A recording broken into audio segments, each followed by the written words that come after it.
পুরাণের বর্ণনা অনুযায়ী শনিদেব তলোয়ার বা দণ্ড বহন করেন ও কাকের উপর তিনি বসে থাকেন।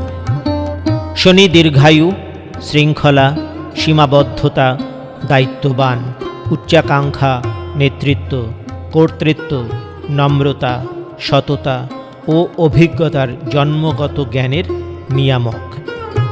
তিনি খুবই ধৈর্যশীল ও বুদ্ধিমান। মহাদেবের থেকে তিনি যে বক্রদৃষ্টির বর পেয়েছিলেন তা আসলে শুভ কারক, কারণ এই বক্রদৃষ্টির ভয়েই মানুষ অন্যায়ের পথ ছেড়ে নিজেকে সঠিক পথে নিয়ে আসে। জ্যোতিষবিদরা জানাচ্ছেন যে শনিদেব যার উপর প্রীত হন তার জীবনে শনিদেব নানাভাবে ইঙ্গিত দিয়ে থাকেন।